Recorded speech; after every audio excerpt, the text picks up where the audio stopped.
The president, meantime, has continued suggesting a drastic option.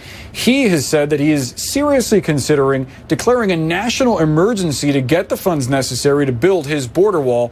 I asked the president about that on Sunday as he returned from a retreat at Camp David. Listen to his justification. We're looking at a national emergency because we have a national emergency. Just read the papers. We have a crisis at the border of drugs, of human beings being trafficked all over the world. They're coming through. And we have an absolute crisis, and of criminals and gang members coming through. It is national security. It's a national emergency. I followed up in asking President Trump if he had a specific deadline or something specific that he would have to see during these talks to then trigger his announcement of a national emergency, his declaration. He didn't answer. He said we'd have to wait and see. We'll tell you soon. The president also made a statement that made waves, suggesting that he had given up on the idea of a concrete barrier between the United States and Mexico, saying that now it'll be steel, a steel barrier between the two nations, suggesting that Democrats don't like concrete. For Sanchez, CNN at the White House.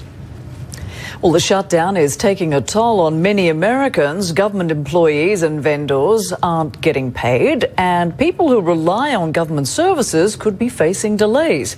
Here's a look at some of the impact. Funding for food assistance programs is running low. Some airport security workers are calling out sick.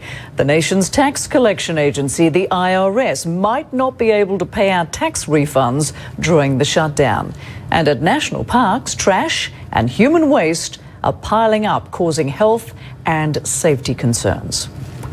Well, many US Democrats are saying enough is enough. They are condemning the president's tactics over getting his border wall and calling for the government to reopen. The problem is that the government is shut down. Our state wants the government to be open for business. I think that's the most important thing for the people of Alabama right now. We have a lot of government workers in this state. We also have a lot of contractors who depend on that government work.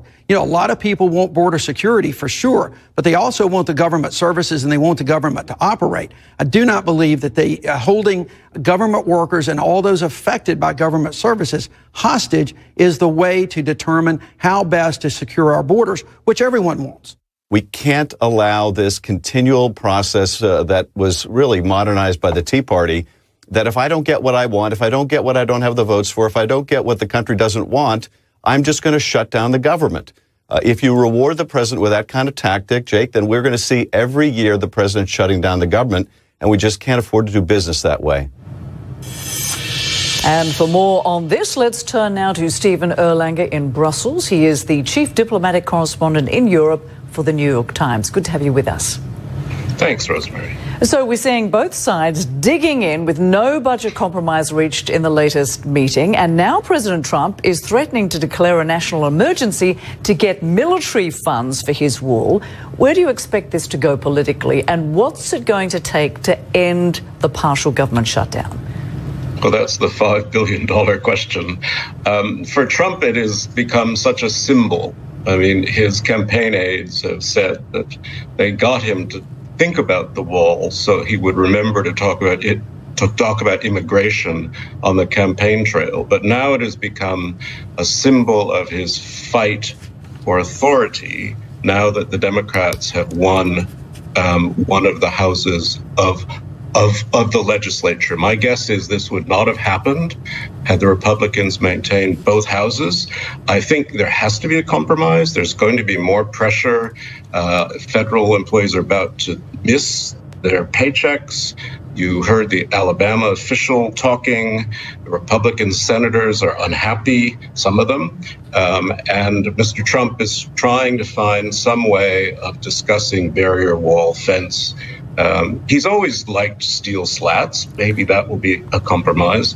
Border security is one of those funny issues that Democrats also obviously have to support border security because security is one of those issues like God and motherhood. You have to support security, but how you do it and how you spend money on it and the price for it is really up in the air. And as for an emergency, I suspect this would be unconstitutional, and it's just part of his bargaining tactic. Right. Let's talk more about this because the shutdown, of course, is now heading into its third week.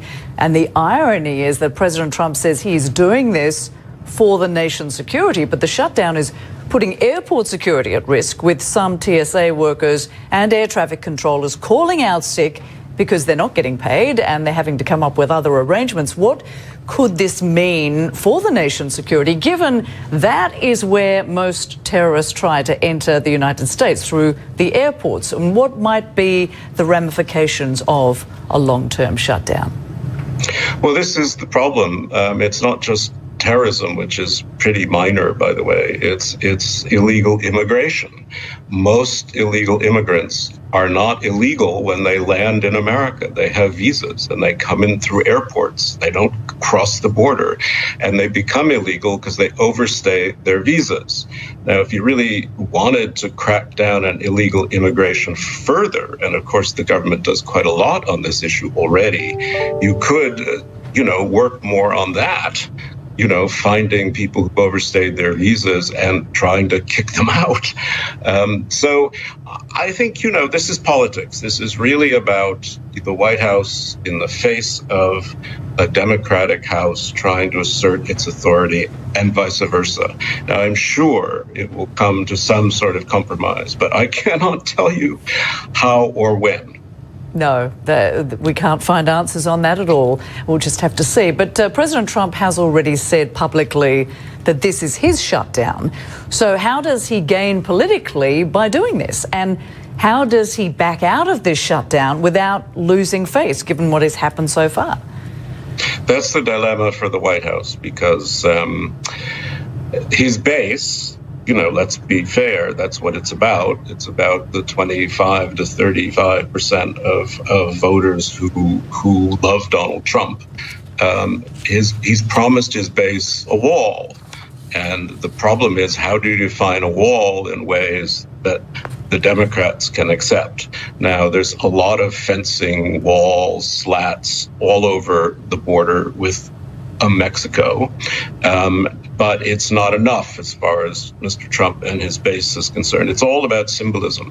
So the question is, how do you find some way of acknowledging the symbolism of some kind of structure without necessarily creating impermeable barrier all across the southern United States, which frankly very few businesses want? And of course, if this shutdown continues on for weeks, months, maybe longer, the problem is it's dangerous for the Democrats as well. I mean, both sides suffer politically, don't they? Well, they do. And this is where, you have very experienced people on both sides, I think, trying to find ways to climb down, but without losing their political initiative. I mean, Trump says it has to be a wall or a barrier or a fence.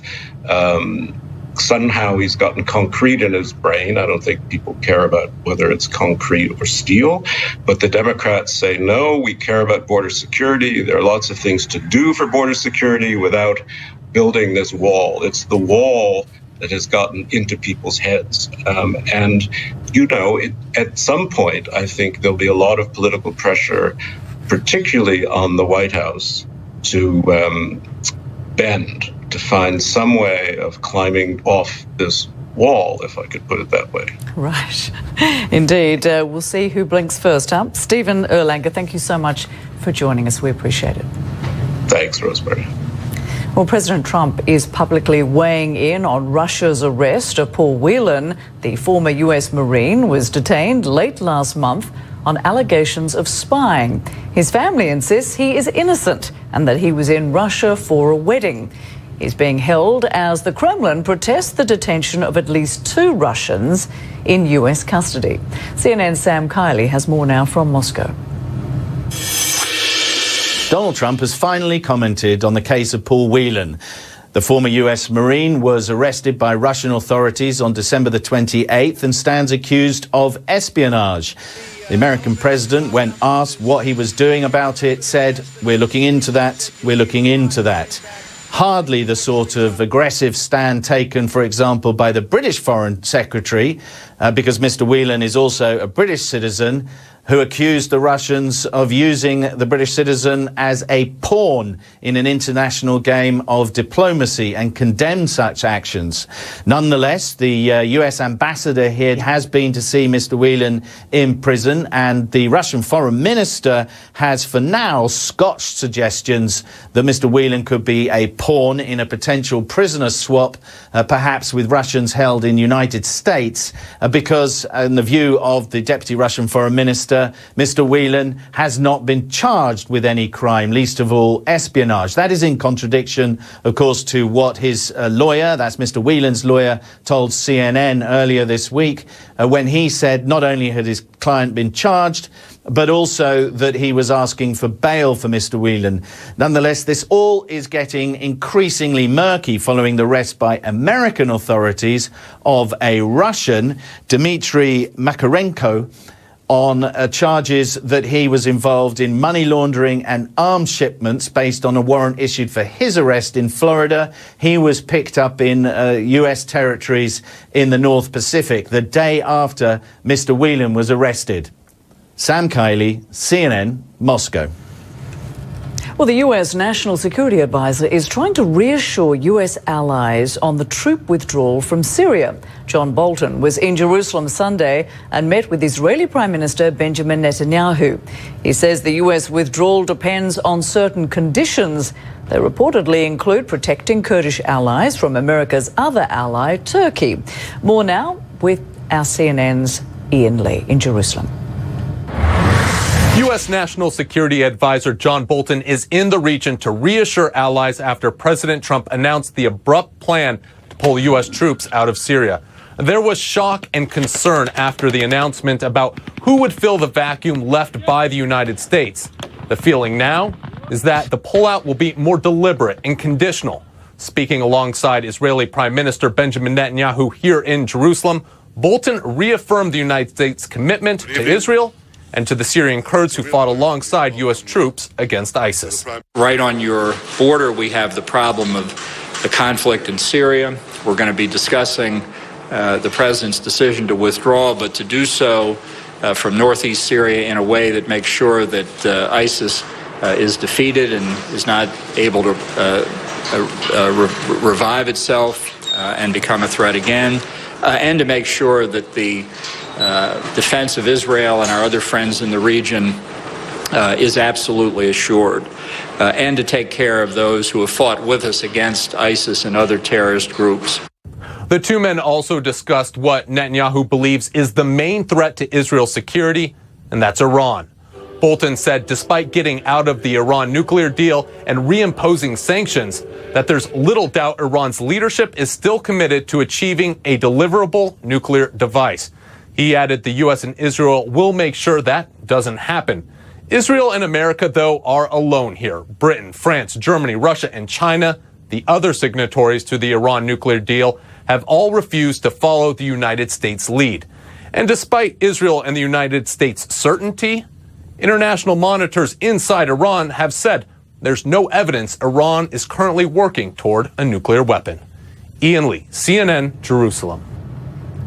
We'll take a short break here. Still to come, the world's top 2 economies. Well, in the coming hours, negotiators from the US and China will sit face to face. Their job, lay the groundwork for a deal that will end the trade war between the world's 2 largest economies. China has already made some concessions, and US President Donald Trump says he's got leverage. Anna Stewart has the details. Trade talks restart Monday between China and the United States, with deputy trade ministers meeting in Beijing for 2 days. Now, this will be the first formal negotiations we've had since President Trump and President Xi agreed to a truce last month. Now, investors will be watching developments from this very, very carefully. And I would say, depending on the outcome of the talks, we could see further market volatility. Also watching developments there will be tech CEOs, but they will be watching from Las Vegas. Monday is the start of the week, but it's also the start of CES, the annual world's biggest tech show. And we will be sending our very own Samuel Burke. He's going to have some interviews with top CEOs, as well as bringing us all the latest gizmos, gadgets, and latest trends. And on Wednesday, we may see former Nissan chairman Carlos Ghosn. Now, he hasn't actually been seen in public since November 19th, when he was arrested in Tokyo. He's accused of financial wrongdoing. Now, on Wednesday, we're told by the Tokyo District Court he will make an appearance at a hearing he himself has requested to seek an explanation as to why he's been held for so long. He will also have an opportunity to make a statement at this hearing, so that is certainly one to watch. Carlos Ghosn has maintained his innocence throughout this ordeal, according to his Tokyo-based lawyer. For now, back to you. Thanks for that. Well, the British Parliament is set to begin debating Prime Minister Theresa May's Brexit deal with the EU this week. Despite reports saying she might delay the vote a second time, Mrs May says it will take place as planned in mid-January.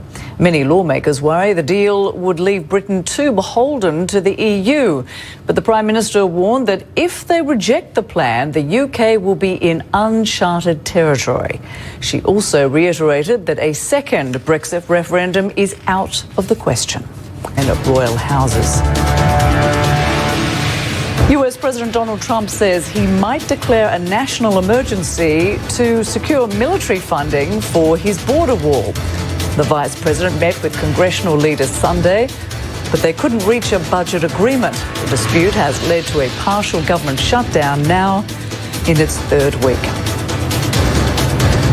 US politicians from both sides of the aisle took to the airwaves on Sunday. They spoke about whether the president actually has the authority to secure military funding for his border wall, and they debated the merits of such an action. Presidents have authority to defend the nation. The president has asked every single cabinet secretary and the Office of Management and Budget to go out and find money that can be used legally to guard the southern border, which is exactly what we're going to do. Does President Trump have the ability, have the authority to declare a national emergency, have the military build his wall? Well, unfortunately, the short answer is yes. There is a provision in law that says the president can declare an emergency. It's been done a number of times, but primarily it's been done to build facilities in Afghanistan and Iraq. And in this case, I think the president would be wide open to a court challenge saying, where's the emergency? You have to establish that in order to do this. But beyond that, this would be a terrible use of Department of Defense dollars. So let's take a closer look at all of this with CNN military analyst Colonel Cedric Leighton. Always great to have you with us. Thank you, Rosemary. It's good to be with you. So we just heard from both sides of the political equation, the Democrats suggesting the president does not have the power to declare a national emergency to secure military funds to build his border wall, while the White House and Republicans say he can do whatever he needs to do to secure this nation. So does Trump have the power to do this specifically? To build a wall, the answer is no, not directly. He can do some things and he can move some money around, but he won't be able to move $5 billion worth to actually build the wall that he seems to envision. So there are some limitations that Congress has put into effect in previous administrations. There are also some aspects of the way in which the appropriations process works in the United States. And what it really means is that the funds that are set for certain things are earmarked for those things. They can't be used normally for anything else. So there will be some challenges for the president to do what he wants to do. He has limited authority to do some things, but he has no overarching authority to actually build the wall on his own without congressional approval. Right, so you mentioned that process. What is involved here when a US president wants to do something like this, get money from the Pentagon to build a border wall in this country, and would this be deemed a national emergency at all? Well, under normal circumstances, it would not be a national emergency. There is no threat of invasion, in the strictest sense of that term. There is no threat of an armed force coming against the United States.